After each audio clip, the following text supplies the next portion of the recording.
এত বড় জঘন্য অপরাধ এই পশ্চিমবঙ্গে এই মেডিকেল ক্যাম্প নিয়ে ভাইপো করেছে, তার সাকরেতরা করেছে, তাদের একজনকেও ছাড়ার কোনো সিন নেই।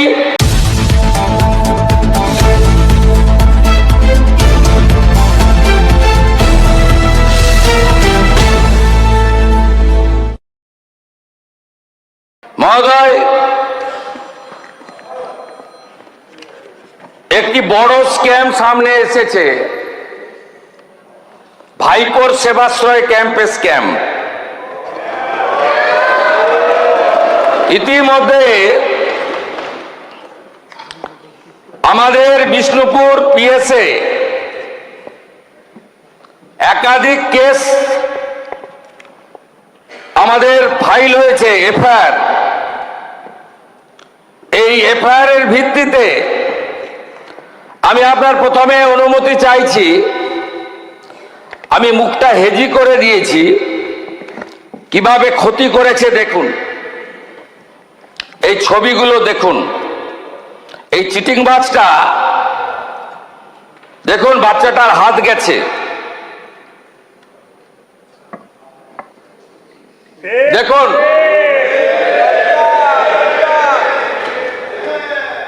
দেখুন আরেকটা বাচ্চাকে কিভাবে বিকলাঙ্গ করেছে দেখুন।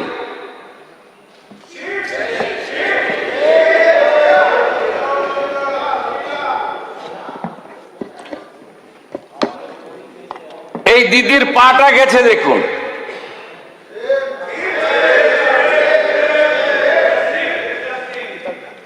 এ যেটা করেছে এই চিটিংবাজ ভাইপো, আল্ট্রাসোনোগ্রাফি মেশিন বাইরে নিয়ে গেছে,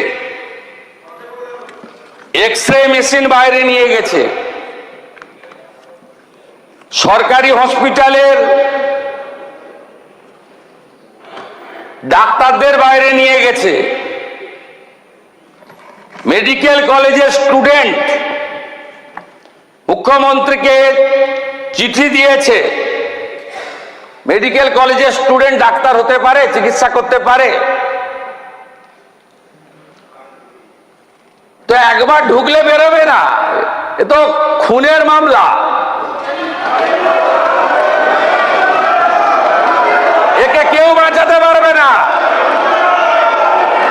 এই চিটিংবাজ ভাইপোকে কেউ বাঁচাতে পারবে না। আগে তো সবকে তুলবো, সব আল্ট্রাসোনোগ্রাফি মেশিন সিজ হয়েছে, সব এক্সরে মেশিন সিজ হয়েছে। দিলীপ মন্ডল তার গোডাউন থেকে এই সকল সেবাশ্রয় 25-এ ওষুধ সিজ হয়েছে, যেটা 21 সালের ওষুধ, এক্সপায়ারি ওষুধ দিয়েছে পেশেন্টদেরকে। গতকাল আমি একটি চিঠি পেয়েছি অধ্যক্ষ মহোদয়, মাননীয় মুখ্যমন্ত্রী পশ্চিমবঙ্গ সরকার মহাশয়, বিনীত নিবেদন এই যে আমি ডাক্তার রাজীব বিশ্বাস, diamond Harbour medical college radiology বিভাগে আরম্ভ চিকিৎসক হিসেবে নিযুক্ত ছিলাম। একজন জুনিয়র চিকিৎসক হিসেবে অভয়া আন্দোলনের সঙ্গে যুক্ত ছিলাম। অভয়া পরবর্তী সময় স্থানীয় নেতাদের প্রচ্ছন্ন মদতে কলেজের প্রিন্সিপাল স্যার এবং কিছু ছাত্রদের ঝামেলার ফলে আন্দোলনে থাকার জন্য হেনস্থার ভয় দিন কাটতে থাকে। আমতলা অডিটোরিয়ামে সেবাশ্রয় নিয়ে জানতে পারি, সেই ক্যাম্পে ডিউটি করতে বলা হয়। একজন জুনিয়র চিকিৎসক হিসেবে নিজের সুরক্ষার কথা ভেবে আমি ডিউটি করি।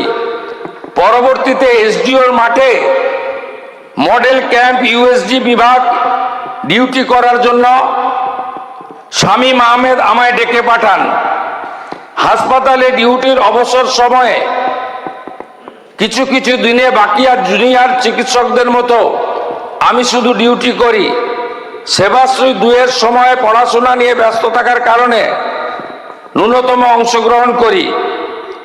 আমি একজন জুনিয়র চিকিৎসক, আমায় ক্ষমা সুন্দর দৃষ্টিতে দেখবেন। আমার ভবিষ্যৎ সুরক্ষার্থে আপনার প্রতি আমার আবেদন, রাজীব বিশ্বাস। একাধিক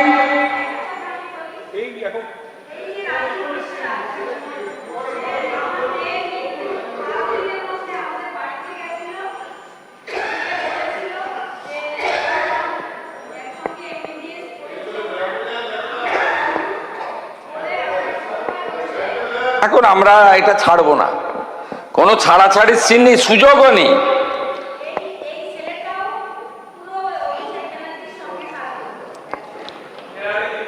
আমাদের অ্যাকশন টেকেনের রিপোর্ট আপনাদের বলে দিই। আমি তো অনেকগুলো বিষয় বলেছি, ছবি দেখিয়েছি। আমরা এফআইআর এর পরে যে এফআইআর এর নামগুলো অ্যাকিউজড হিসেবে পাওয়া গেছে, আমি তদন্তের প্রক্রিয়ার স্বার্থে নামগুলো এখানে বলছি না। আমরা যে অ্যাকশন টেকেন নিয়েছি 7/7/2024, আমরা letter sent to honourable doctor Ajit Kumar Mohanty, secretary department of atomic energy, GOI। 7/7/2026, letter sent to honourable AK Balasubramaniam, chairperson atomic energy regulatory board of India, having the office of the Niyamak Bhavan, Mumbai, Maharashtra.